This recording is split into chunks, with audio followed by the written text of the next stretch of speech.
And yung key goal na gusto nyong i-pursue, gusto nyong malampasan yung mga problema nyo, guys. Kung meron man kayo mga problema, pagsubok na pinagdadaanan, ang goal nyo is matapos yung mga problema na yon. Ang goal nyo is makagraduate sa mga problema, malampasan yung mga problema na yon, and eventually, ma-embrace yung bagong buhay. And ito naman yung mga obstacle. Ito guys, stress ito, no? Isa tong malaking balakid talaga.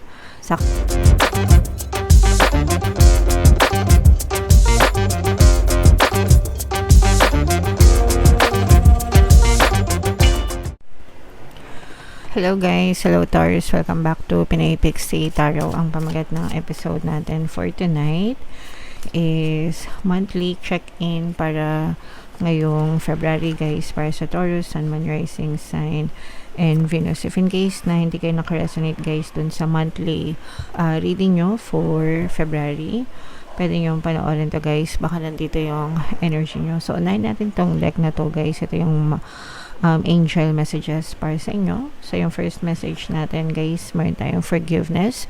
So kailangan nyong magpatawad mga kapiksi para ma-let go nyo yung mga negative emotions sa puso nyo.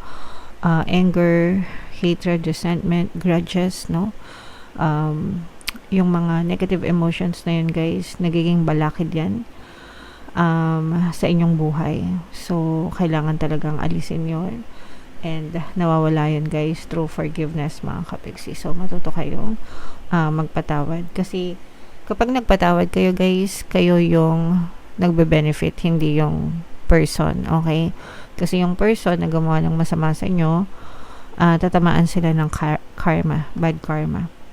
Pero ikaw, kapag nagpatawad ka, you are freeing yourself. Pinapalaya mo yung sarili mo dun sa mga negativities mga kapiksi. So, ikaw yung nagbe-benefit, hindi sila. Okay? Alright.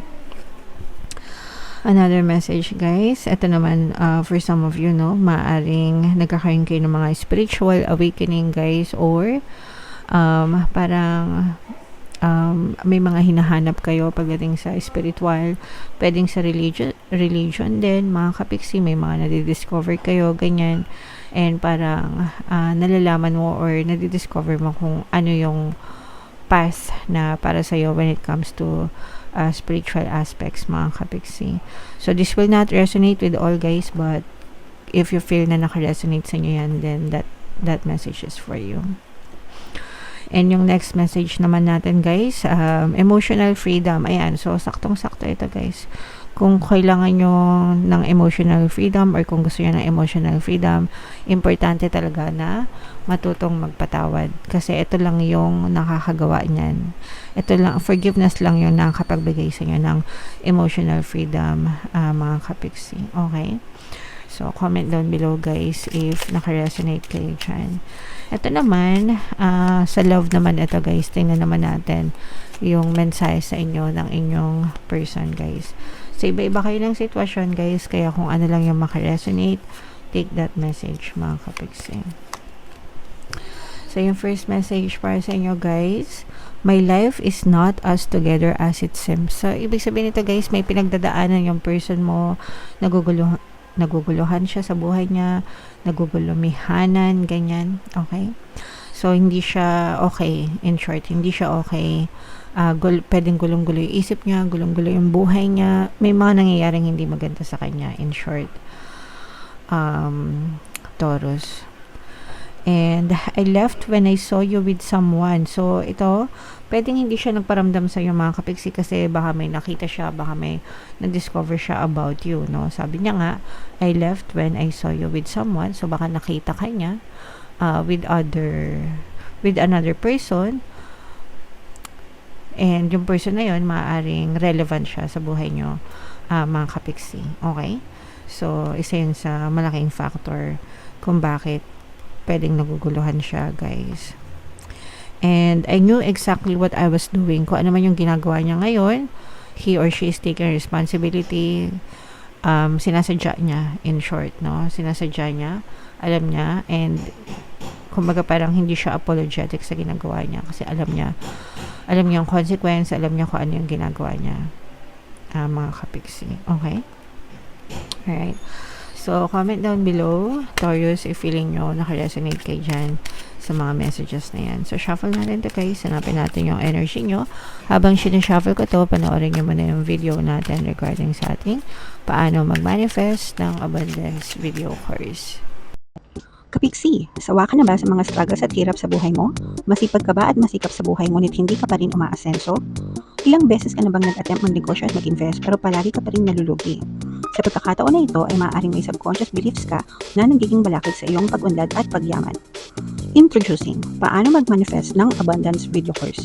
Dito ay matututunan mong ma-overcome ang mga balakid mo para tuluyan ka ng umunlad, umasenso, sumagana, maging matagumpay, successful at maswerte sa iyong kabuhayan, pera, trabaho, negosyo sa lapi at kaperahan ng bonggang-bongga. Dali, mag-send na ng email sa pinoypixie@gmail.com at simulan na ang iyong pagyaman ngayon.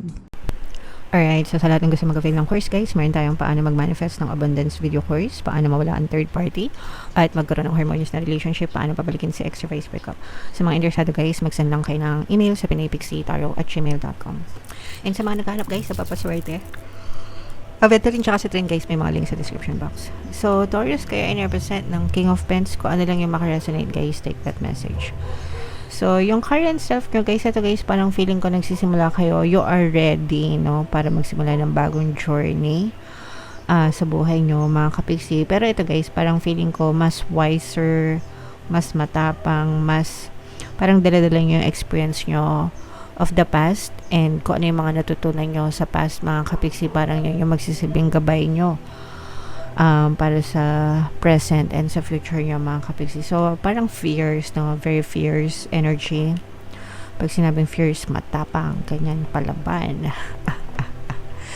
And yung theme of the month nyo, guys, eto guys, sinusunod nyo yung intuition nyo, no, guys? Parang you follow your intuition kung saan kayo dalhin ng pagkakataon, kung saan kayo dalhin ng bukas, no? Hinahayaan nyo lang na gabayan kayo ng inyong mga spirit guides, parang bahala na bukas, bahala na si Batman, mga ganong peg ng energy, mga kapiksi. And yung key goal na gusto nyong i-pursue, gusto nyong malampasan yung mga problema nyo guys. Kung meron man kayo mga problema, pagsubok na pinagdadaanan, ang goal nyo is matapos yung mga problema na yon. Ang goal nyo is makagraduate sa mga problema, malampasan yung mga problema na yon, and eventually ma-embrace yung bagong buhay. And ito naman yung mga obstacle, ito guys, stress ito, no? Isa tong malaking balakid talaga sa kaayusan ng buhay. Kapag stress kayo, mga kapiksi, asahan nyo na talagang negative, no, yung maaari nyong ma-experience sa buhay. So, kailangan nyo itong ma-overcome, kailangan nyo itong malampasan, mga kapiksi. And kailangan nyong kumalma, syempre. Meditation will help, prayers will help, mga kapiksi. Pwede rin kayo makinig ng aking Ho'oponopono Subliminal. Pero ang pinaka the best dito guys is ituon nyo yung attention nyo sa ibang bagay para hindi kayo ma-stress dun sa nagpapastress sa inyo. Kasi kapag lalo nyong inisip yung mga bagay na nagpapastress sa inyo, lalakas lang yung energy nun lalo, no? And lalo lang kayo may stress. So, i-divert nyo yung attention nyo sa ibang bagay. Keep yourself busy. Gumawa kayo ng mga bagay na makabuluhan, yung magbe-benefit kayo. Alright? And you will be fine, no? So, ito yung major accomplishment mo. Kakalma din yung iyong pakiramdam, yan. Magiging kalmado din yung iyong pakiramdam slowly, no? Hindi mabilisan.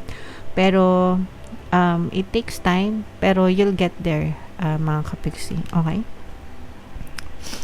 And yung mga kailangan nyong iwasan, ito guys, avoid spending too much money, mga kapiksi, no? Iwasan nyo. Kumbaga, kailangan balance lang yung paggastos natin, mga kapiksi, no? Balance lang sa lahat ng bagay, guys. Hindi lang sa paggastos, pero you have to keep everything in balance, guys. Okay? And what to embrace, mga kapiksi, no? Again, this is all about balance, mga kapiksi. Kumbaga, timbangin mo lahat ng mga pros and cons, yung mga benefits, yung minsan yung mga negative, may mga matututunan din tayo doon. So, hindi naman natin yun basta-basta tinatapon na lang. Bago natin itapon, ang importante is madampot nyo muna yung mga mensahe ng negative para ma-realize mo kung ano yung value niya sa positive, guys. Okay? So, timbangin lahat ng sitwasyon, mga kapiksi, sa buhay nyo. Where to find support? Ito, guys, medyo mahirapan kayong maghanap ng support sa ibang tao kasi mafo-frustrate lang kayo, madidisappoint lang kayo. So, ikaw lang din yung makakatulong sa sarili mo. Kumbaga, maging independent ka, matuto kang tumayo sa sarili mong paa, and matuto kang dedmahin yung sasabihin ng ibang tao kasi minsan akala mo makakatulong sila sa'yo pero sometimes mas lalo pang sumasama yung loob kapag ka nagsasabi tayo sa kanila, di ba? So, yeah. And yeah, so advice and encouragement, mga kapiksi, kaya mo yan, no? Magsimula from the start, guys. Ito nga, sabi ko nga sa inyo, di ba, parang you will face a brand new chapter of your life, mga kapiksi, na mas matapang, mas fierce. So, kung anong nasa puso mo, sundin mo. As long as masaya ka, as long as walang kang inaapakan na ibang tao, hindi ka nanlalamang ng kapwa mo, guys, and as long as it's for your own good, no? Be consistent, mga kapiksi. Alright? Okay. So, yeah. Comment down below, guys, if feeling nga naka-resonate kayo, and i-main nyo na yan sa comment section. Ito yung ating 2026 kapalaran, guys. Ito naman yung ating success stories ng paano mag-manifest ng abundance video course. Click here to subscribe, guys. Thank you for liking, sharing, and subscribing. See you next time. I love you all. Have a nice day. Bye-bye.